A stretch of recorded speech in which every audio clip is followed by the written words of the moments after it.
Today, we're diving into something that confuses parents and sometimes stops them from taking action: saving for their children's future. Like most parents, my wife and I started by looking into traditional 529C college savings plans. Those were the only thing available. And please, just don't be those parents, if you're looking for something to invest in, that open a savings account at Wells or B of A where you only get like 0.03%, or even some money market account that only gives you 3 or 4%. If anything, watch this video so you do not do that. Okay, so while we were doing our research, what we discovered instead completely changed our approach to saving for our kids' future. Stick around because I'm going to share strategies that most financial advisors will not tell you about. Most of them won't even think of it because this method doesn't pay them any commissions. Welcome back guys. Rico here. Let's start by understanding what most people do. A 529 plan is the recommended way to save for college by most financial advisors and banks. And we'll quickly go over how it works. And this is not going to be comprehensive, but you'll get the idea. Okay, so when you get your kid's social security number, you can start contributing, and say you do $500 a month into a 529 plan. And let's say you get an average annual return of about 7%, which is pretty good. After 18 years, you'd have around $208,000. Not bad. On top of that, 200 grand, your earnings grow tax-free, and a lot of states offer income tax deductions on these contributions. For example, if you're in a 24% tax bracket and you contribute $10,000 annually, you could save $2,400 in taxes each year just by contributing to a 529. And if you open a 529, be sure to check out with your state to see if there are any max contribution limits. There's no federal max, but states have different rules. So check yours. Okay, now here's where things get a bit sticky. That money is essentially locked into education expenses. If your kid doesn't attend college or they receive scholarships, you're faced with some limited options. You can either transfer it to another family member, take the money out and pay income tax plus a 10% penalty, let it sit there, continuing to grow until you figure out what to do with it, which could be a while. Or maybe the best option in my perspective, it's also the longest, you can convert it into a Roth IRA for your kid, but that means they won't be able to use it until they're 60 years old. Well, 59 and a half to be technical if you want to know the actual age, but that's a long time from now. So this is where most parents kind of stop. They accept these limitations because, well, what else are they going to do? Go to Wells or B of A, take 0.03%? This 529 seems like the best option. Right, drop a comment below if you do have a 529 for your kids or if you've been thinking about it. I'm also curious if you have other potential strategies outside of a 529. Let me know down below. Okay, what if I told you there's another way? A strategy that could potentially generate immediate positive cash flow, provide significant tax advantages, build equity automatically, and give your children complete freedom in how they use this money. Sounds like a dream investment, right? Maybe too good to be true? Let me go through it and then you can make the call. Now, before I do that, as always, this is not investing advice. I'm just a guy on YouTube. Always do your own research because all of these investments have risk. I'm just sharing my thoughts and strategies, but you shouldn't just blindly follow me. You decide what's best for you and go do that. That being said, this is what my wife and I discovered and what we ultimately decided on. Instead of putting money into a 529, even though we did in the very beginning, we invested in real estate for each of our kids.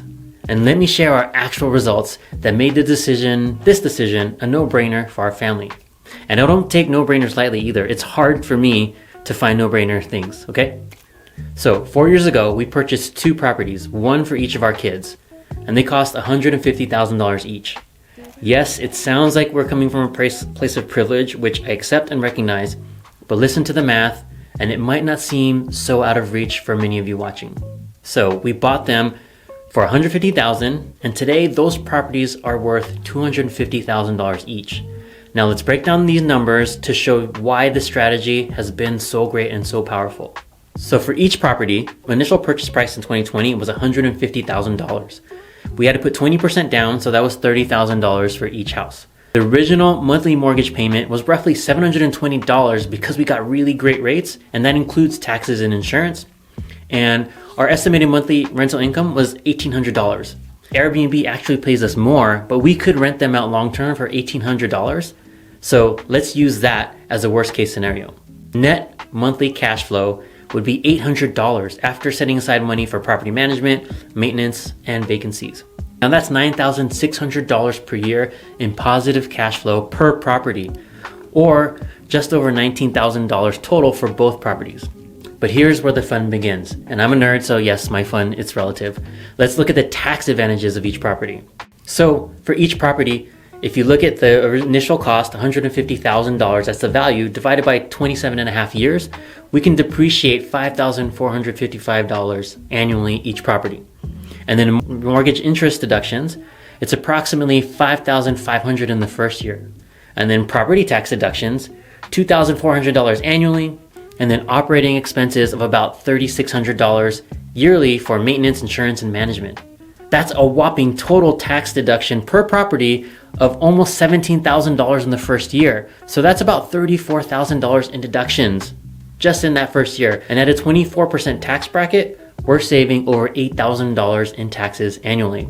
Now, let's look at what's already happened in just 4 years since we bought them. The properties have already appreciated $100,000 per house. So that's $200,000 total. Granted, this was during the pandemic, so your mileage may vary, but home prices are still on the rise. And the cash flow collected, roughly $75,000. And that's times 4 years, times both properties. And then mortgage principal pay down has already been over $28,000 total for both properties. And by the time our kids are adults, which is roughly 14 years from now, if the properties just maintain their current value at $250,000 with no appreciation, that's still $500,000 in real estate assets. We'll have collected around $268,000 in positive cash flow. Both mortgages will be nearly paid off. And even with zero additional appreciation, which is highly unlikely, each child will have a paid off house worth $250,000. But let's be conservative and assume just 3% annual appreciation from today. So each $250,000 property could be worth $385,000 in 14 years. That's $770,000 in total real estate assets, plus all of the accumulated cash flow that we can put into mortgages and other investments. And to have a completely paid off home, that's priceless. So what makes this strategy so powerful is that we've already seen the results. In just 4 years, our initial $60,000 investment has grown to $500,000 in asset value. We've already generated positive cash flow of over $76,000. We've built additional equity because the mortgages have been paid down, all while gaining significant tax advantages each and every year we own the property. This is huge. Can you imagine?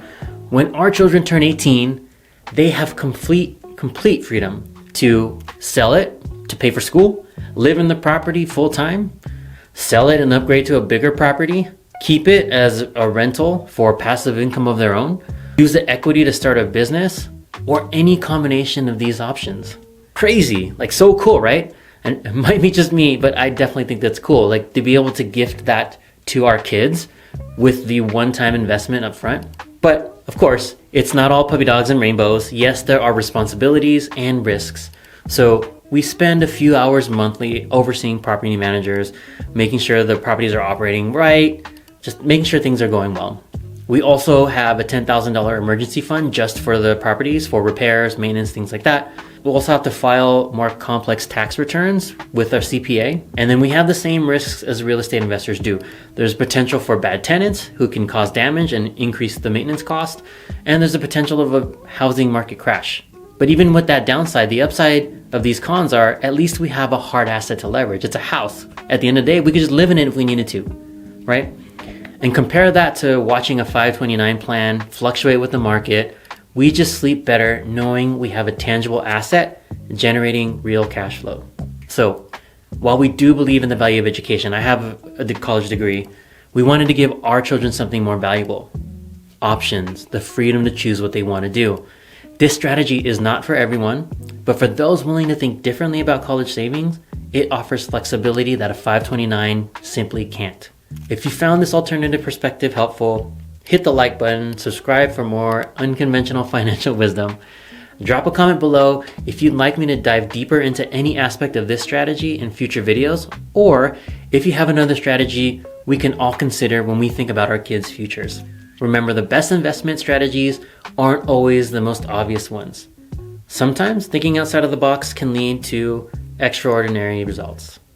If it doesn't challenge you, it doesn't change you. Thank you for watching, take care, and I'll see you next time. Peace.